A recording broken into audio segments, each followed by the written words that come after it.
remember the scariest thing that ever happened to us, whether it's a monster under your bed, staying home alone, or losing a loved one, as those experiences will be etched in our minds for a long, long time.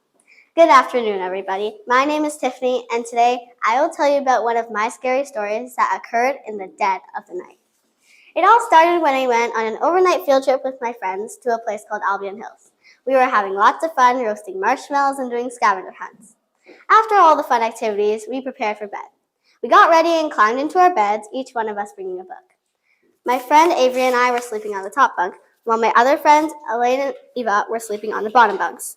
My friend Elaine brought an e-reader with her. Eva came up to my bunk and Elaine went up to Avery's. They both brought their books with them, Elaine bringing her e-reader. Elaine scrolled through the books on her e-reader, trying to find a silly and funny story to make us laugh. She picked one out and started reading it out loud. Avery took the e-reader from Elaine and started reading the story in a funny and dramatic way. The story itself was silly to begin with, and Avery was making it even funnier, so we all started hysterically laughing. Avery kept on reading, keeping us awake for long. Soon, the teacher knocked on our door, telling us it was time for lights out and we needed to go to sleep. We nodded and turned off the lights, but after she closed the door, we continued what we were doing. Although the lights were off, there was still light coming from Elaine's e-reader. It shone on Avery's face, making an eerie glow. We all started laughing more, as it was even funnier now. We were being so loud that the teacher had to come back and quiet us down. We decided to continue on for just a few minutes before we went to sleep, but we had to be quieter. After the few minutes were done, Eva and Elaine went back down to their bunks. We all stayed quiet, attempting to fall asleep, though none of us were successful. We stayed awake for much longer, saying a few sentences here and there to fill up the awkward silence between us all. We thought it was getting quite late, so we checked the time on Elaine's e-reader. It turns out it was already 12 o'clock a.m. Suddenly, there was knocking on the wall, and everyone in our room fell silent. My friend Elaine and I got pretty scared, and she asked me if I wanted to go down and sit with her on her bed. I agreed and climbed down to her bunk. I sat down on her bed, and we heard the knocking again. Elaine and I were very creeped out, while Avery and Eva were just annoyed and wanted to go to sleep. Elaine and I decided to stay together for the rest of the night. I fell asleep on her bed and the next morning woke up at 6 a.m. We were all pretty tired in the morning because we didn't even have to wake up at 6. We were supposed to wake up at 7.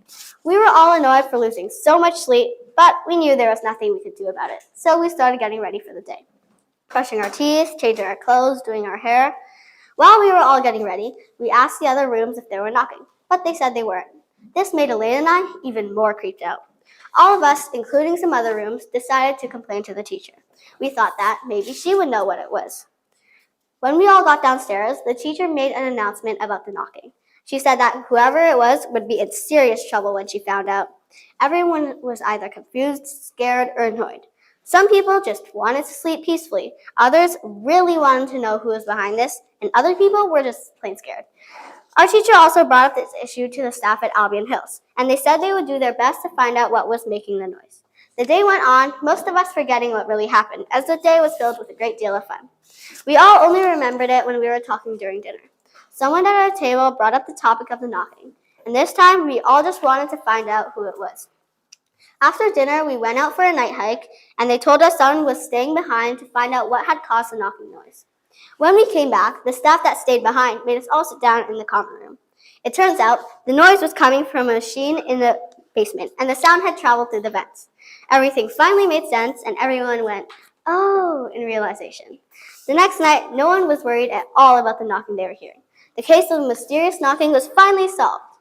Although things might seem scary at times, we should learn to conquer our fears, and we'll see that it's not as scary as it seems, because in the end, it really isn't. Though, even if it is, we can learn from these experiences. After all, monsters aren't real, right?